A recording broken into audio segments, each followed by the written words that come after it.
मोहब्बत बनी मौत की वजह, पति को काटकर छुपाया राज। एक ऐसी घटना जो आपके रोंगटे खड़े कर देगी। आइए जानते हैं इस पूरी कहानी को। आज की हमारी कहानी संभल उत्तर प्रदेश की है। नमस्कार दोस्तों, मैं शिवा। अगर आप हमारे YouTube चैनल पर पहली बार आए हैं तो हमारे YouTube चैनल को सब्सक्राइब जरूर करें ताकि आपको आने वाली वीडियो का मैसेज सबसे पहले पहुंचे। चलिए वीडियो को शुरू करते हैं। प्रेम प्रसंग में टुकड़े टुकड़े किया पति, संभल उत्तर प्रदेश की सच्ची घटना। चंदौसी शहर के जूता कारोबारी राहुल ने रूबी से लव मैरिज करने के बाद उसे हर तरह की सुख सुविधाएं दी, लेकिन 2 बच्चों की मां बनने के बावजूद रूबी पति की आंखों में धूल झोंककर दो प्रेमियों के साथ गुलछर्रे उड़ा रही थी। प्यार में अंधी हो चुकी रूबी के इरादे एक दिन इतने खौफनाक हो गए कि रूबी की जिंदगी एक त्रिकोणीय प्रेम प्रसंग में फंस गए थे। वो प्रेमी अभिषेक व दूसरे प्रेमी गौरव और पति राहुल के बीच फंसी हुई थी। रूबी के लिए ये त्रिकोण नहीं बल्कि 3 दिशाओं में बिखरा हुआ मन था। पति राहुल स्थिरता और परिवार में समन्वय बनाए रखने के भ्रम के साथ परिवार को खुशहाल बनाए रखने की कोशिश में लगा हुआ था। इसी तरह उसकी शादी के 15 साल बीत चुके थे। दूसरी तरफ अभिषेक, जो उसके पति और समाज में रूबी को बहन बताकर दिन में भैया रात में सैया की कहावत को चरितार्थ कर रहा था। अपनी धन दौलत के सहारे रूबी की मस्त जवानी का इस्तेमाल कर रहा था। अभिषेक के साथ रूबी 15 साल पहले जैसी यौन आनंद लिए जाने में मस्त थी। अभिषेक बहुत समझदार था। तीसरा आशिक गौरव ने कुछ महीनों पहले इस कहानी में एंट्री की थी। वो जवानी के जुनून में इस तरह अंधा हो गया था जैसे कि सांप की चूली आने पर हो जाता है। रूबी से उसका संपर्क हुआ। इसी दौरान अभिषेक से भी मुलाकात हुई। दोनों में दोस्ती हो गई। अभिषेक की तरह गौरव भी रूबी को बहन कहने लगा था और उसके बच्चे भी अभिषेक की तरह गौरव को भी मामा कहते थे। ये मामला उत्तर प्रदेश के जिला संभल की सबसे उन्नतशील तहसील चंदौसी का है। संभल के जिला बनने से पहले चंदौसी को ही जिला बनाने की मांग उठती रही थी। जिला होने के सभी मानक भी चंदौसी पूरे करती थी, लेकिन राजनीतिक खेल की वजह से संभल को जिला घोषित कर दिया गया था, लेकिन मुख्यालय काफी दूर बहजोई में बनाया गया। चंदौसी की घनी आबादी के चुन्नी मोहल्ला में राहुल नाम का जूते का व्यापारी रहता था। वैसे ये इलाका जूतों के निर्माण के लिए काफी प्रसिद्ध है। इसी चुन्नी मोहल्ले में 40 वर्षीय राहुल कुमार अपनी पत्नी रूबी, 39 साल, 12 साल की बेटी और 10 साल के बेटे के साथ रह रहा था। राहुल एक मेहनती जूता व्यापारी था। सुबह से शाम तक कारीगरों से जूते बनवाता था। जूतों को राहुल थोक दुकानदारों को सप्लाई करता था। भागते दौड़ते हुए भी वो जब भी घर लौटता, रूबी और दोनों बच्चों का चेहरा देखकर सारे दिन की थकान भूल जाता था। उसके चेहरे पर हमेशा संतोष की मुस्कान रहती। रूबी उसकी पत्नी घर की सारी जिम्मेदारियां संभालती थी। कभी कभी वो राहुल के बिजनेस में भी मदद कर दिया करती थी। प्रेमिका के साथ मिलकर उसके पति की जान लेने वाला आरोपी। रूबी की आंखों में खालीपन था, एक ऐसी तन्हाई जो शादी के बंधन में भी उसे घेर लेती थी। राहुल का प्यार सच्चा था, लेकिन उसका जीवन बिजनेस की भागदौड़ में इतना व्यस्त था कि रूबी की भावनाओं को छूने का समय ही नहीं मिलता। रूबी से हुआ प्यार। राहुल मूल रूप से संभल जिले के ही रजपुरा थाना क्षेत्र के गवाह कस्बे के रहने वाले जसवंत का इकलौता बेटा था। जसवंत के 4 बच्चे हुए, जिसमें एक बेटा राहुल और 3 बेटियां हैं। राहुल के चाचा, ताऊ और बाकी रिश्तेदार वहीं रहते हैं। गवाह कस्बे में रहने वाले राहुल के चाचा नेकराम बताते हैं कि राहुल जब केवल 15 साल का था तभी उसके मम्मी पापा का बीमारी के चलते कुछ ही अंतराल में निधन हो गया। घर संभालने के लिए राहुल ने राजमिस्त्री का काम शुरू कर दिया। पहले राजमिस्त्री के साथ मजदूरी करता था, फिर धीरे धीरे काम सीखकर राजमिस्त्री बन गया। बाद में इसने टाइल्स लगाने का भी काम सीखा। राहुल ने मेहनत करके परिवार को आगे बढ़ाया, बहनों की शादी की। काम के चलते इसे अलग अलग जगहों पर जाना पड़ता था। उसी बीच इसकी मुलाकात चुन्नी मोहल्ले की रहने वाली रूबी से हुई। चंदौसी के चुन्नी मोहल्ले में उस सुबह धूप कुछ ज्यादा ही सुनहरी थी। गली के कोने पर बन रहे नए मकान में राजमिस्त्री राहुल अपने औजार संभालते हुए काम पर लग चुका था। सिर पर गमछा बंधा था, हाथों में सीमेंट की महक आ रही थी, आंखों में अपने भविष्य के छोटे छोटे सपने थे। राहुल रोज की तरह ईमानदारी से काम कर रहा था। एक दिन मकान के आंगन से अचानक चूड़ियों की हल्की सी खनक सुनाई दी। राहुल ने नजर उठाई। सामने खड़ी थी मकान मालिक की बेटी। सादे सूट में खुले बालों और शांत आंखों वाली रूबी किसी सुबह की तरह ताजा लग रही थी। वो पानी का गिलास लेकर आई थी और संकोच से बोली, मिस्त्री साहब पानी पी लीजिए। राहुल ने पहली बार उसे देखा। जवान रूबी की सुंदरता ऐसी थी जैसे किसी हल्की सुबह की पहली किरण जो धीरे धीरे पूरे आकाश को रंग दे देती हो। उसका चमकदार लाल कुर्ता भरे गांव की पृष्ठभूमि में खिला कोई ताजा फूल सा सुंदर लग रहा था। गले के पास की खूबसूरत कढ़ाई उसके व्यक्तित्व की कोमलता को और उभार दे रही थी। उसके कंधों तक बिखरे हल्के घुंघराले बाल हवा के हर झोंके के साथ नाच उठते, जैसे बचपन की शरारतें अब भी उसके साथ खेल रही हों। उसकी चाल में न तो शहर की बनावट थी, न ही किसी संकोच की दीवार, बस आत्मविश्वास और सहजता की हल्की सी मुस्कान थी, जो अनजाने में देखने वालों के मन में जगह बना ली थी। देखने में वो किसी फिल्मी दृश्य की हीरोइन लग रही थी। जवान रूबी के सपने उसकी आंखों से झलक रहे थे, जैसे हर कदम के साथ वो भविष्य की नई कहानी बुन रही हो। रूबी ने फिर कहा, लो मिस्त्री साहब, पानी पी लो। उस पल सब कुछ ठहर सा गया। उसने मुस्कुराकर पानी लिया। बस उसी एक पल में दोनों के दिल में जैसे कोई हल्की सी दो दिलों को जोड़ने वाली प्रेम रेखा खिंच गई। दिन बीतते गए। राहुल ईंटों की दीवारें खड़ी करता और रूबी कभी कभी उसे काम करते देखती। कभी चाय लेकर आ जाती, कभी घर के किसी काम का बहाना बन जाता। बातों का सिलसिला छोटा होता, पर आंखों में कहानियां लंबी होने लगी। धीरे धीरे रोज की मुलाकात छोटी बातों में बदलने लगी। पानी देना, चाय लाना या बस मुस्कुराना। राहुल को महसूस हुआ कि उसके भीतर का दिल रूबी पर आ गया है। राहुल को अपनी हैसियत का पूरा एहसास था। वो एक राजमिस्त्री था, रोज की मजदूरी पर जीने वाला। वहीं रूबी एक अच्छे घर की पढ़ी लिखी लड़की थी। फिर भी दिल ने बार बार दिमाग को चुप करा दिया। रूबी को राहुल की सादगी, उसका सम्मानपूर्ण व्यवहार और मेहनत भरी ईमानदारी अच्छी लगने लगी। उसे लगा कि ये आदमी दीवारें ही नहीं, भरोसा भी मजबूती से खड़ा करता है। एक शाम जब काम खत्म हो चुका था और आसमान हल्का गुलाबी हो चला था, रूबी ने हिम्मत करके कहा, राहुल, आप बहुत अच्छे इंसान हैं। राहुल कुछ पल चुप रहा, फिर बोला, रूबी, मैं बहुत साधारण हूं, पर दिल सच्चा है। बस वही सच था जिसने दोनों को और करीब ला दिया। ये प्यार चुपचाप पनपा, बिना शोर, बिना दिखावे के। ईंट, सीमेंट और धूल के बीच दो दिलों ने एक दूसरे के लिए जगह बना ली। मकान बनकर तैयार हो गया, लेकिन राहुल और रूबी के दिलों में जो निर्माण हुआ था वो कहीं ज्यादा मजबूत था। चुन्नी मोहल्ले की उस गली में आज भी लोग उस मकान को देखते हैं, पर बहुत कम लोग जानते हैं कि उसकी नींव में कहीं न कहीं रूबी की प्रेम कहानी भी गढ़ी हुई है। दोनों का इश्क परवान चढ़ा। 2025 के हिसाब से देखें तो 15 साल पहले, यानी कि 2010 में दोनों ने प्रेम विवाह कर लिया। इस चुन्नी मोहल्ले में रूबी का जहां मायका है, इसी गली में थोड़ा आगे कुछ घर छोड़कर रूबी के राहुल ने भी यहाँ एक प्लॉट खरीदकर मकान बना लिया। राहुल के घर और रूबी के मायके के बीच की गली मात्र 4 फीट चौड़ी है। गांव छोड़कर कुछ सालों बाद ये लोग इस संकरी गली में बने मकान में रहने लगे। दिल में बसा गौरव। एक दिन बारिश की झमाझम में रूबी बाजार से सब्जियां लेकर लौट रही थी। उसकी साड़ी हल्की सी भीग चुकी थी और वह जल्दी जल्दी घर की ओर बढ़ रही थी। तभी मोहल्ले का युवक गौरव उसे देखकर रुक गया। उसने अपनी छतरी रूबी की ओर बढ़ाई और मुस्कुराते हुए कहा, भाभी जी भीग जाएंगी, लीजिए मेरी छतरी ले लीजिए, मैं तो घर के पास ही हूँ। रूबी ने हिचकिचाते हुए छतरी ली, लेकिन उसकी आंखों में गौरव की उस छोटी सी मदद ने एक अनजानी चिंगारी जला दी। अगले दिन रूबी ने छतरी लौटाने के बहाने गौरव के घर पर जाना तय किया। छतरी लेकर जा ही रही थी कि रास्ते में उसे गौरव मिल गया। वो बोला, अरे भाभी जी, आपने क्यों कष्ट किया? छतरी लेने मैं ही घर आ जाता, इस बहाने से एक कप चाय भी मिल जाती। रूबी ने कहा, अब तो ये अपनी छतरी संभालो, चाय के लिए फिर किसी दिन आ जाना, मेरा दरवाजा आपके लिए हमेशा खुला मिलेगा। ये बस 2-3 मिनट की औपचारिक बातचीत थी, मगर रूबी को चलते चलते लगा जैसे किसी ने लंबे सूखे दिन के बाद जरा सा पानी छिड़क दिया हो। एक दिन गौरव उसके घर पहुंच गया। रूबी घर में बिल्कुल अकेली थी। उसी समय अचानक अभिषेक भी वहां आ गया। दोनों उस समय चाय पी रहे थे। रूबी ने गौरव से परिचय कराते हुए कहा कि ये मेरा मुंह बोला भाई अभिषेक है। फिर गौरव की तरफ इशारा करते हुए रूबी ने कहा कि ये गौरव है, ये मोहल्ले में ही रहता है, मुझे बहन मानता है। दोनों की ये पहली मुलाकात थी। उसके बाद अक्सर रूबी के घर या बाहर भी कभी कभी कहीं कहीं दोनों मिल जाया करते थे। औपचारिक बातचीत के साथ साथ उन दोनों में दोस्ती भी हो गई। रूबी की कोशिश रहती कि एक बार में उसके घर एक ही व्यक्ति से मुलाकात हो। दोनों एक दूसरे पर भरोसा भी करते थे। दिलचस्प बात ये कि इन दोनों के मन में कहीं ना कहीं शक भी पनप रहा था कि भाई है या मेरी तरह आशिक। कुछ ही मुलाकातों में गौरव और रूबी एक दूसरे को दिलो जान से चाहने लगे। राहुल को गौरव के बारे में कोई जानकारी नहीं थी। एक दिन राहुल बाजार से घर पर आया। उस समय रूबी के साथ गौरव बैठा चाय पी रहा था। स्थिति बहुत आपत्तिजनक तो नहीं थी, लेकिन शक पनप जाने के लायक काफी थी। ये नजारा देखकर राहुल का पारा चौथे आसमान पर पहुंच गया। इससे पहले कि वो कोई सवाल करता, गौरव ही बोल पड़ा, दीदी चाय में तो मजा आ गया। ये सुनकर राहुल सामान्य हो गया। 2-4 बातें गौरव से भी हुई। फिर गौरव रूबी दीदी राहुल जीजा को नमस्ते करके चला गया। चाय की इस मुलाकात के बाद अगली मुलाकात में रूबी ने गौरव से कहा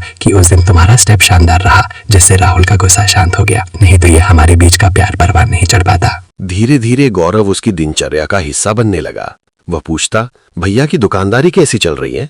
सीजन में तो जूते की अच्छी मांग होगी। रूबी को यह अच्छा लगता कि कोई तो है जो उसके पति के बिजनेस के बारे में इतनी तल्लीनता से पूछ रहा है। बस धीरे धीरे दोनों की बातें, दोनों की आदतें और दोनों की बेचैनियां एक दूसरे में घुलने लगी। राहुल मेहनती था, पर बिजनेस की चिंता, कर्ज की किश्तें और बढ़ता हुआ खर्च उसके स्वभाव को चिड़चिड़ा बना रहे थे। घर पर उसकी बातचीत ज्यादातर पैसों, बिलों और थके हुए तानों के बीच उलझ जाती। रूबी के दिल में कहीं यह बात बैठ गई कि उसकी मुस्कुराहट अब पति के लिए जरूरी नहीं रही। रूबी और गौरव दोनों को समझ में आ गया कि जो रिश्ता उनके बीच बन चुका है वो नाम के बंधन से परे दिल की गहराई में जड़ें जमा चुका है। एक दिन मौका पाते ही दो जिस्म एक जान हो गए। फिर तो यह सिलसिला चलता ही रहा। दोनों पकड़े गए रंगे हाथ। जब कभी राहुल बिजनेस के काम से बाजार चला जाता, गौरव घर आ जाता। बच्चे स्कूल में होते, दोनों मौज मस्ती करते। अभिषेक से भी ज्यादा आनंद वो गौरव के साथ महसूस कर रही थी। शाम का वक्त था। राहुल ने अपना ब्रीफकेस उठाकर जल्दबाजी में कहा, मैं बाजार जा रहा हूं, कल शाम तक लौटूंगा। इतना कहकर वो निकल गया। बच्चे सो चुके थे। घर में अब सिर्फ रूबी थी। उसने तुरंत फोन करके गौरव से घर आने को कहा। मौके का फायदा उठाने के लिए गौरव रूबी के घर पहुंच गया। कितनी देर लगाई आज? रूबी ने हल्के से ठहाका लगाते हुए कहा। पति की हत्यारों की रूबी को पुलिस में ले जाते हुए। बाजार गया था, वहां ट्रैफिक में फंस गया था। गौरव ने आते आते अपनी शर्ट का एक बटन खोल दिया और उसके पास पहुंचकर उसकी कमर में हाथ डाल दिया। अब सजा सुनाओ, कितना इंतजार करवाया? रूबी ने भी उसके गले में बाहें डाल दी। सजा तो बहुत कुछ बाकी है, पहले तो ये सजा पूरी करो। गौरव ने उसे दीवार से सटा दिया। रूबी की सांसें तेज हो गईं। उसने गौरव के होठों को अपने होठों से ढंक लिया, एक ऐसी भूख के साथ जो सालों से दबी हुई थी। 15 साल पहले राहुल के साथ भी ऐसे ही पल आते थे, पर वो जल्दी खत्म हो जाते। अब कमरे में सिर्फ सांसों की आवाज थी। दोनों एक दूसरे में खोए हुए थे, ऐसे जैसे दुनिया में सिर्फ यही दो लोग बचे हों। जल्दबाजी में वे दरवाजा बंद करना भी भूल गए थे। तभी अचानक राहुल आ गया। राहुल हुआ लापता। दरअसल राहुल को पूरा शक हो गया था कि उसकी पत्नी गौरव के साथ रंगरलियां मनाती है, इसलिए वो जाने का बहाना करके घर में ही अपने गोदाम में छिप गया था। यही घटना राहुल की हत्या का सबब बन गई। रूबी ने अपने प्रेमी गौरव के साथ मिलकर अपने पति राहुल की ऐसी योजना बनाई कि 1 महीने तक पता ही नहीं चल सका कि राहुल कहाँ चला गया। उसे जमीन खा गई या आसमान निगल गया, शायद कभी पता चलता भी नहीं। लेकिन कहते हैं कि अपराधी कितना भी चालाक हो, कोई ना कोई ऐसा क्लू पुलिस के हाथ लग ही जाता है। फिर जमीन की तह से भी पुलिस अपराधी को खोज लेती है। राहुल ने राजमिस्त्री के काम से हटकर जूतों के कारोबार में कदम रखा था। घर से ही ये काम शुरू किया। वो अलग अलग जगहों पर जूते सप्लाई करता था। उसने देहरादून में भी एक किराए की जगह ले रखी है, वहाँ भी बिजनेस को बढ़ा रहा था। देहरादून एक पर्यटक स्थल है, कभी कभी वहाँ सैलानी बहुत बड़ी संख्या में आ जाते हैं, जिसके कारण होटल में ठहरने को जगह भी नहीं मिल पाती थी। इसलिए राहुल ने किराए पर एक कमरा ले लिया था। बिजनेस के सिलसिले में उसका हमेशा घर से बाहर आना जाना लगा रहता। अभी कुछ दिन पहले राहुल की बुआ की बेटी की शादी थी। राहुल को शादी की तैयारी के लिए जाना था। इसके अलावा उसे कुछ खरीदारी भी करनी थी। 18 नवंबर 2025 को उसने अपनी पत्नी रूबी से कहा, मैं किसी काम से बाहर जा रहा हूँ, कल तक लौट आऊंगा। 18 नवंबर का पूरा दिन बीत गया। 19 नवंबर आया पर राहुल घर नहीं लौटा। पत्नी और बच्चे इंतजार कर रहे थे। हालांकि वो काम की वजह से कई दिनों तक घर नहीं आता था। ये नॉर्मल बात थी, इसलिए बच्चों को उतनी चिंता नहीं थी। 20 नवंबर आया। बेटा और बेटी भी मम्मी से पापा के बारे में पूछ रहे थे। बेटी के अनुसार पापा जी का मोबाइल फोन कुछ दिनों से ठीक नहीं चल रहा था। कभी ऑन रहता तो कभी स्विच ऑफ हो जाता। शायद बैटरी खराब हो गई होगी। आज की हमारी दूसरी कहानी है जो कानपुर उत्तर प्रदेश की है। आइए जानते हैं इस पूरी कहानी को। बदले का प्यार क्या, रीता को मिल पाया अपना प्यार। कानपुर उत्तर प्रदेश की सच्ची घटना। 2 हत्याओं की बात थी, इसलिए सूचना मिलते ही एसपी ग्रामीण जयप्रकाश सिंह, सीओ अजय कुमार और थाना प्रभारी प्रयाग नारायण वाजपेयी गांव अजोरी पहुंच गए थे। ये गांव उत्तर प्रदेश के महानगर कानपुर के थाना सजेती के अंतर्गत आता है। दोनों हत्याएं इसी गांव के श्रीपाल के घर हुई थीं। ये 19 अगस्त 2017 की बात है। पुलिस अधिकारी श्रीपाल के घर के अंदर घुसे तो वहां की हालत देखकर दहल उठे। आंगन में 2 लाशें खून से सनी अगल बगल पड़ी थीं। एक लाश युवक की थी तो दूसरी युवती की। युवक की उम्र 25 साल के आसपास थी, जबकि युवती की 20 साल के आसपास थी। दोनों लाशों के बीच 315 बोर का एक तमंचा और कारतूस के 2 खोखे भी पड़े थे। पुलिस अधिकारी ये देखकर सोच में पड़ गए कि युवती की लाश पर तो घर वाले बिलख रहे थे, जबकि युवक की लाश पर वहां कोई रोने वाला नहीं था। एसपी जयप्रकाश सिंह ने श्रीपाल से इस बारे में पूछा तो उसने कहा, साहब, युवती मेरी बेटी रीता है और युवक मेरे दामाद बबलू का छोटा भाई पीयूष उर्फ छोटू। इसी ने गोली मारकर पहले रीता की हत्या की होगी, उसके बाद खुद को गोली मार आत्महत्या कर ली है। जब इसने ये सब किया तब घर में कोई नहीं था। इसने ऐसा क्यों किया? जयप्रकाश सिंह ने पूछा। साहब, पीयूष रीता से एक तरफा प्यार करता था और शादी के लिए परेशान कर रहा था, जबकि रीता उससे शादी नहीं करना चाहती थी। आज भी इसने शादी के लिए ही कहा होगा। रीता ने मना किया होगा तो उसने उसे मार डाला, श्रीपाल ने कहा। तुमने पीयूष के घर वालों को इस घटना की सूचना दे दी है? जी साहब, मैंने फोन करके इसके पिता और भाई को बता दिया है, लेकिन उन्होंने आने से साफ मना कर दिया है, श्रीपाल ने कहा। क्यों? जयप्रकाश सिंह ने पूछा। साहब, इसकी हरकतों से पूरा परिवार परेशान था।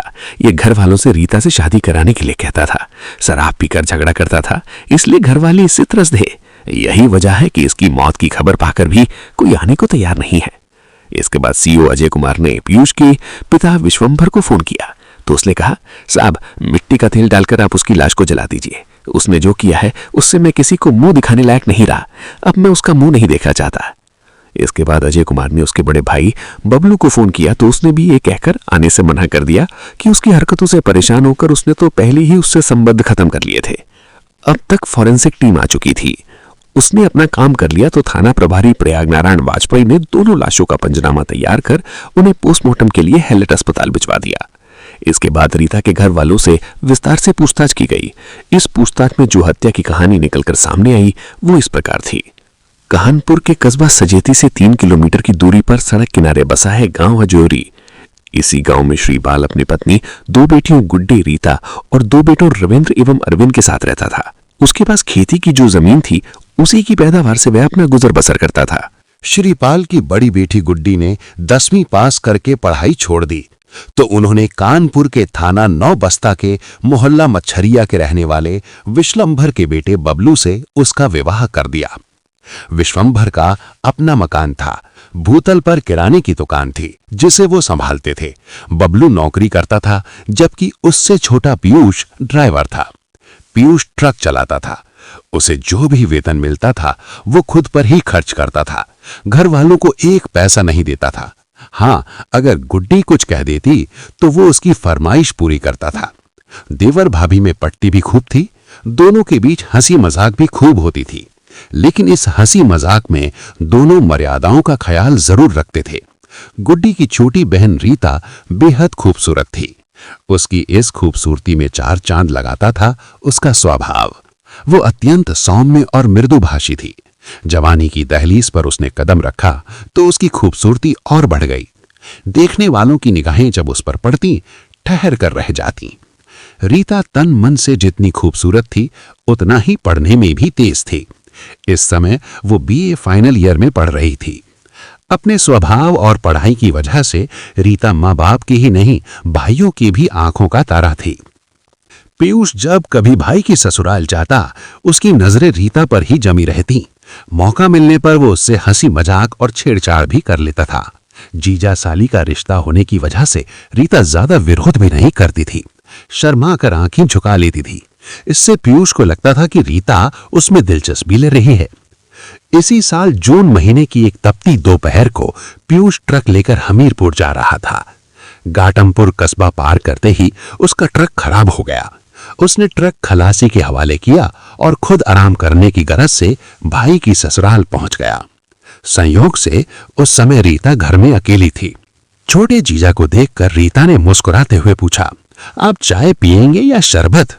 चिलचिलाती धूप से आ रहा हूं, अभी कुछ भी पीने से तबीयत खराब हो सकती है। अंगोछे से पसीना पोंछते हुए पीयूष ने कहा, जीजा जी आप आराम कीजिए, मैं टीवी देख रही हूं, आपको जब भी कुछ पीना हो बता दीजिएगा। रीता ने कहा, टीवी पर देह सुख वाली फिल्म देख रही हो क्या? पीयूष ने हंसी की। शर्माते हुए रीता ने कहा, जीजा जी आप इस तरह की फालतू बातें मत किया कीजिए। रीता, ये फालतू की बात नहीं, इसी में जिंदगी का सच है। कुछ भी हो, मुझे इस तरह की बातों में कोई रुचि नहीं है, कहते हुए रीता कमरे से चली गई। थोड़ी देर आराम करने के बाद पीयूष ने पानी मांगा तो रीता गिलास में ठंडा पानी ले आई। उसे देखकर पीयूष ने कहा, रीता तुम सचमुच बहुत सुंदर हो, तुम्हें देखकर किसी का भी मन डोल सकता है। मेरा भी जी चाहता है कि तुम्हें अपनी बाहों में भर लूं। रीता ने अदा से मुस्कुराते हुए कहा, अभी धीरज रखो जीजा जी और आराम से पानी पियो, मुझे बाहों में भरने का सपना रात में देखना। इसके बाद दोनों खिलखिलाकर हंस पड़े। पीयूष मन ही मन सोचने लगा कि रीता उसकी किसी भी बात का बुरा नहीं मानती है। इसका मतलब उसके दिल में भी वही सब है जो वो उसके बारे में सोचता है। जिस तरह वो रीटा को चाहता है उसी तरह रीटा भी मन ही मन उसे चाहती है। रीटा के प्यार में आकंठ डूबा पीयूष उसे अपनी जीवन संगनी बनाने का ख्वाब देखने लगा। अब वो रीटा के घर कुछ ज्यादा ही आने जाने लगा। उसे रिझाने के लिए जब भी वो आता कोई ना कोई उपहार लेकर आता। थोड़ी नानुकुर के बाद रीटा उसका लाया उपहार ले भी लेती, जबकि रीटा जानती थी कि इन उपहारों को लाने के पीछे पीयूष का कोई ना कोई स्वार्थ जरूर है। दिन बीतने के साथ रीता को पाने की चाहत पीयूष के मन में बढ़ती ही जा रही थी, लेकिन रीता ना तो उसके प्यार को स्वीकार रही थी और ना ही मना कर रही थी। रीता के कुछ न कहने से पीयूष की समझ में नहीं आ रहा था कि रीता उससे प्यार करती भी है या नहीं। इस बात को पता करने के लिए एक दिन पीयूष रीता के यहाँ आया और उसकी खूबसूरती का बखान करते हुए उसका हाथ पकड़कर बोला, रीटा, मैं तुमसे बहुत प्यार करता हूं और अब तुम्हारे बिना नहीं रह सकता। ये क्या कह रहे हैं जीजा जी आप? रीटा ने अपना हाथ छुड़ाकर कहा, आप भले ही मुझसे प्यार करते हैं, लेकिन मैं आपसे प्यार नहीं करती। आपसे हंस बोल लेती हूं तो इसका मतलब ये नहीं कि मैं आपसे प्यार करती हूं। मजाक मत करो रीता, पीयूष ने कहा। रीता, तुम मेरी साली हो और साली तो वैसे भी आधी घरवाली होती है, लेकिन मैं तुम्हें पूरी तरह अपनी घरवाली बनाना चाहता हूं, इसलिए तुम मना मत करो। हरगिज नहीं, रीटा गुस्से में बोली। ना तो मैं तुमसे प्यार करती हूं और ना तुम मेरी पसंद हो। मैं बीए कर रही हूं, जबकि तुम कक्षा 8 भी पास नहीं हो। मैं किसी पढ़े लिखे लड़के से शादी करूंगी, किसी ड्राइवर से नहीं, इसलिए आप मुझे भूल जाओ। रीटा के इस तरह साफ मना कर देने से पीयूष का दिल टूट गया, लेकिन वो एक तरफा प्यार में इस तरह पागल था कि उसे लगता था कि एक ना एक दिन रीटा मान जाएगी, इसलिए उसने रीटा के यहां आना जाना बंद नहीं किया। ये बात अलग थी कि अब रीटा उससे ज्यादा बात नहीं करती थी। रीटा ने पीयूष के एक तरफा प्यार की बात घर वालों को बताई तो सब परेशान हो उठे। ये एक गंभीर समस्या थी, इसलिए ये बात गुड्डी और उसके पति बबलू को भी बता दी गई। दोनों ने पीयूष को समझाया कि वो रीता को भूल जाए। इस पर पीयूष ने साफ कह दिया कि वो शादी करेगा तो सिर्फ रीता से करेगा, वरना जहर खाकर जान दे देगा। पीयूष शराब भी पीता था। रीता ने उसके प्यार को ठुकराया तो वो कुछ ज्यादा ही शराब पीने लगा। वो जब तब शराब पीकर रीता से मिलने उसके घर पहुंच जाता और रीता पर शादी के लिए दबाव बनाता। रीता उसे खरी खोटी सुनाकर शादी से मना कर देती थी। पीयूष रीता के घर वालों पर भी शादी के लिए दबाव डाल रहा था। वो धमकी भी देता था कि अगर रीता से उसकी शादी नहीं हुई तो अच्छा नहीं होगा। आखिर निराश होकर पीयूष ने रीटा के घर जाना बंद कर दिया, लेकिन वो उसे फोन जरूर करता था। रीटा कभी फोन रिसीव कर लेती तो कभी काट देती। पीयूष दिन रात फोन करने लगा तो परेशान होकर रीटा ने अपना फोन नंबर ही बदल दिया। रीटा के यहां से इनकार होने पर पीयूष ने भाई और पिता से कहा कि वे रीटा के पिता से बात करके उसकी शादी रीटा से करा दें। अगर वे शादी के लिए तैयार नहीं होते तो गुड्डी को घर से निकाल दें। इस पर बात करने की कौन कहे, पिता और भाई ने पीयूष को ही डांटा। पिता और भाई के मना करने से नाराज होकर पीयूष ने काफी मात्रा में नींद की गोलियां खा ली। उसकी हालत बिगड़ने लगी तो उसे हैलट अस्पताल ले जाया गया, जहां डॉक्टरों ने उसे बचा लिया। इसके बाद बबलू गुड्डी को लेकर परिवार से अलग हो गया और किराए का कमरा लेकर रहने लगा। विश्वंभर ने भी पीयूष से परेशान होकर उससे बातचीत बंद कर दी। पीयूष रीता के प्यार में इस तरह पागल था कि उसे जबरदस्ती हासिल करने के बारे में सोचने लगा। उसका एक साथी ड्राइवर अपराधी प्रवृत्ति का था, कई बार वो जेल भी जा चुका था। उसी की मदद से पीयूष ने एक 315 बोर का एक तमंचा और 4 कारतूस खरीदे। उसने उसी से तमंचा चलाना भी सीखा। पीयूष 19 अगस्त 2017 की दोपहर घर पहुंचा और पिता से जबरदस्ती मोटरसाइकिल की चाबी लेकर मोटरसाइकिल निकाली और रीता के घर पहुंच गया। संयोग से उस समय घर में रीता अकेली थी। पीयूष ने रीता को आंगन में बुलाकर उसका हाथ पकड़कर कहा, रीता, मैं तुमसे आखिरी बार पूछ रहा हूं कि तुम मुझसे शादी करोगी या नहीं। अपना हाथ छुड़ाते हुए रीता गुस्से में बोली, मैंने कितनी बार कहा कि मैं तुमसे शादी नहीं कर सकती, आखिर ये बात तुम्हारी समझ में क्यों नहीं आती। एक बार और सोच लो रीता, तुम्हारा मना करना कहीं तुम्हें भारी न पड़ जाए। मैंने एक बार नहीं 1000 बार सोच लिया है कि मैं तुमसे शादी नहीं करूंगी। तो फिर ये तुम्हारा आखिरी फैसला है? पीयूष ने पूछा। हाँ, ये मेरा आखिरी फैसला है, रीता ने कहा। तो फिर मेरा भी फैसला सुन लो, अगर तुम मेरी दुल्हन नहीं बनोगी तो मैं तुम्हें किसी और की भी दुल्हन नहीं बनने दूंगा।